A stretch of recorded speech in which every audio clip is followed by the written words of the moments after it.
자, 그리고 제 영상 보시고 숫자 7 문자 남겨주신 분들께 1월 4일 제가 칠리즈 134원에 147원까지 보자고 오후 6시 10분에 안내 문자를 보내드렸습니다. 자, 그리고 나서 얼마 지나지 않아 급등하는 모습이 본격적으로 보여지면서 오늘의 코인 문자 보시고 매매하신 분들은 최소 10% 이상의 수익은 창출하실 수 있었다라는 걸 확인을 할 수가 있는데, 자, 안녕하세요. 유건입니다. 제가 이번에 가지고 온 코인은 리플을 가지고 왔는데, 지금 리플 잠잠하죠. 근데 결국에 시간의 문제일 뿐이지, 리플의 시간은 온다라고 봅니다. 가격의 상승이 머지않은 시간 내에 보여줄 것이다 라고 생각을 하는데, 거기에는 근거가 있어야 되잖아요. 어떠한 근거를 제가 보기에 여러분들께 이렇게 말씀을 드릴 수가 있는지 핵심 위주로 하나씩 살펴보는 시간을 갖도록 하겠습니다. 자, 시작 전 구독, 좋아요, 알림 설정 한 번씩만 부탁을 드릴게요. 자, 일단 제일 먼저 리플 하면 소송이고, 지금 소송 같은 경우에는 끝이 본격적으로 보여지기 시작을 하였다,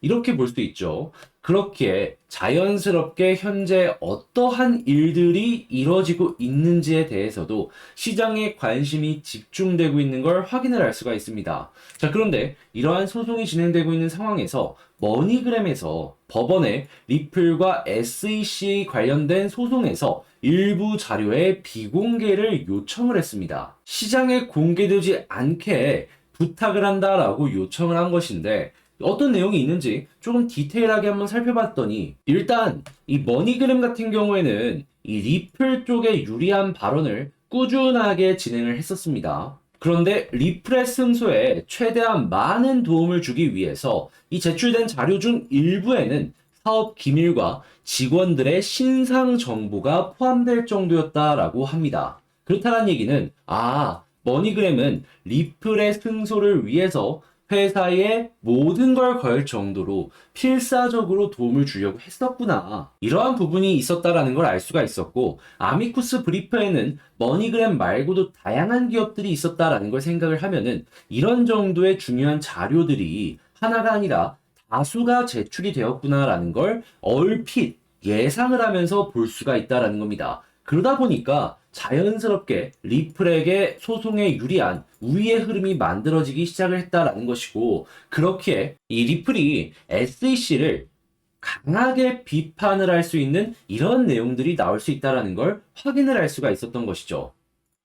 지금 내용을 보자면, 만약에 SEC가 리플 기소한 이유가 자신들의 권고 지시를 무시했다는 점에서 시작한다면 이는 명백한 권한 남용이다라고까지 얘기하고 있죠. 자, 그러면서 무차별한 비공개 권력이다, 한마디로 민주주의에서 되게 민감한 단어들까지도 쓰는 걸 확인을 할 수가 있습니다. 근데 여기서 우리가 중요하게 봐야 되는 건 뭐냐면, 이런 내용이 시장에 나오는데도 불구하고 지금 현재 SEC는 그 어떠한 반박도 못하고 있다라는 겁니다. 자, 그러면 야, 이거 확실하게 리플 쪽으로 흐름이 잡혔구나, 이렇게도 생각을 해볼 수가 있겠죠. 그러면 현재 리플의 소송은 리플의 우위가 확실하게 잡혀 있는 상황이구나, 이렇게 생각을 하면서 우리가 접근을 할 수가 있는 겁니다. 자, 그런 상황에서 가격적인 부분에 우리가 접근을 하면, 근데 생각했던 것보다 많이 못 올라가서 아쉬운데, 이렇게 생각을 할 수 있거든요.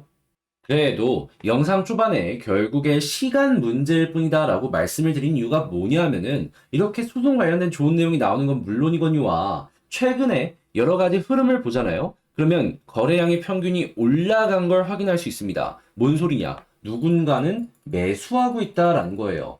여기에서 올릴 수 있었지만 한 번 더 힘을 모아가는 매집을 진행했다라고 볼 수가 있는 것이죠. 자, 그럼 자연스럽게 현재 위치에서 기대감이 커진다라고 생각을 할 수 있고, 이 증거가 계속해서 이어지게 된다면은 편하게 봐도 되겠다, 이렇게 생각을 할 수 있겠죠. 다른 코인과 비교를 한다라고 하더라도 우선적으로 리플에게 한 번 더 눈이 가는 그러한 일이 최근 며칠 동안 반복이 되었다라고 생각을 할 수 있는 겁니다. 자, 그러면 우리 역시도 이런 상황에서 수익을 위해서 이제 하나씩 하나씩 준비를 해야 될 필요가 있는데, 그때 봐야 될 핵심에 대해서 딱 세 가지만 말씀을 드리자면, 일단 첫 번째, 소송 관련된 이 중간에 결과가 지나갔는데, 중간에 일정이 지나갔는데 일반에 공개되는 내용들이 미뤄지고 있습니다. 자, 그렇다라는 건 지금 이 내용이 어떻게 공개될지에 대해서도 시장에 관심이 집중이 되고 있단 말이에요. 이거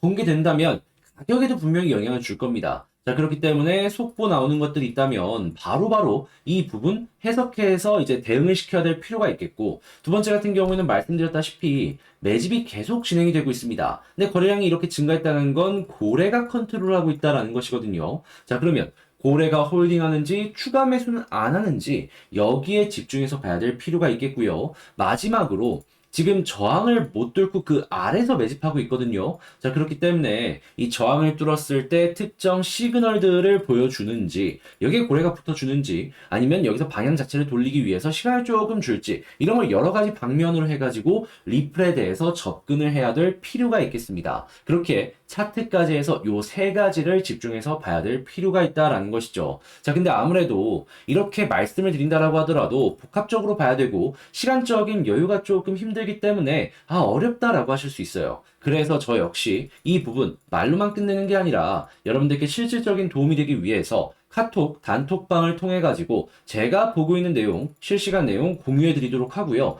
분석도 함께해서 도움 최대한 드리기 위해서 저 역시 열심히 한번 움직이도록 하겠습니다. 자, 그랬을 때 여러분들 도움이 되었다면 잊지만 마시고 구독, 좋아요, 알림 설정 한 번씩만 나중에라도 돌아오셔서 꾹 눌러주시길 부탁을 드릴게요.